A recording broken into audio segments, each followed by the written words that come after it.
যেতিয়া বক্সিঙৰ খেল হয়, যেতিয়া বক্সিং হৈ থাকে তেতিয়া আমি সকলোৱে আমি বক্স কৰি থাকোঁ। যেতিয়া জুডো খেল হয়, কাৰাটে খেল হয়, খেলৰ মাজতো আমি ইজনে সিজনকে আমি আক্ৰমণ কৰোঁ। কিন্তু খেল হৈ যোৱাৰ পিছত যিজনে জিকিলে, এইটোতো খেলৰ নিয়ম যে যিজনে জিকিলে আমি তেওঁক শুভেচ্ছা জ্ঞাপন কৰোঁ। খেলত নহয় নেকি? তো সেইকাৰণে যেতিয়া আমি ৰাজনীতিও এটা খেলটো সেইটো আমি কাকো ব্যক্তিগতভাৱে বেয়া পোৱা নাই। খেল হৈ গ'ল, নিৰ্বাচন হৈ গ'ল। মইতো তপন গগৈৰ বিৰুদ্ধে মই একো কোৱা নাই। আৰু তপন গগৈ ডাঙৰীয়াক এতিয়াও মই কৈছোঁ যে তেওঁ যোৰহাটৰ প্ৰাক্তন সাংসদ, নিশ্চয় 5 বছৰ তেওঁ যথেষ্ট জ্ঞান আছে। মই তেওঁৰ ওচৰত যাম, মই তেখেতৰ পৰামৰ্শ ল'ম। ক'ত তেওঁলোকৰ কামখিনি অধুৰা হৈছে মই জানিবলৈ চেষ্টা কৰিম। অধুৰা কাম যদি উন্নয়নৰ সম্পৰ্কত পূৰণ কৰিব লাগে মই পূৰণ কৰিবলৈ চেষ্টা কৰিম।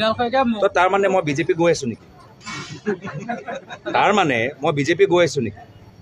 তাৰমানে মই তপন গগৈ ডাঙৰীয়া কংগ্ৰেছক আহিবলৈ নিমন্ত্ৰণ জনাইছোঁ নেকি?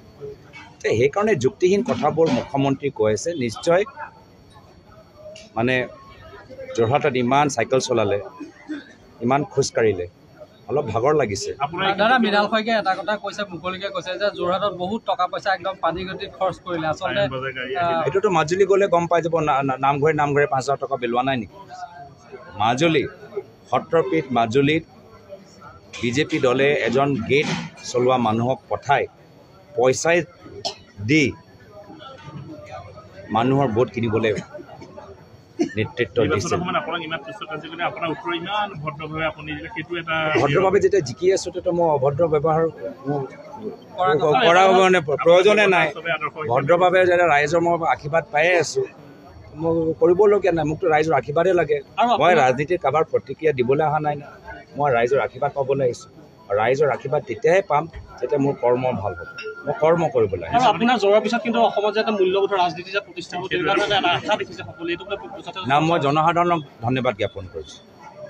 জনসাধাৰণে যদি বিচাৰিলেহেঁতেন টকা পইচা লোভত তেওঁলোকে আমাৰ পৰা আঁতৰি যাব পাৰিলেহেঁতেন।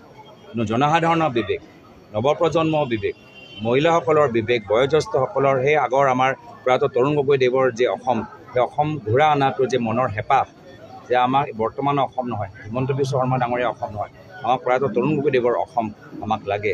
সেই যে মনৰ হেঁপাহ, তাৰ কাৰণেহে আজি আমাৰ জয়লাভ হৈছে।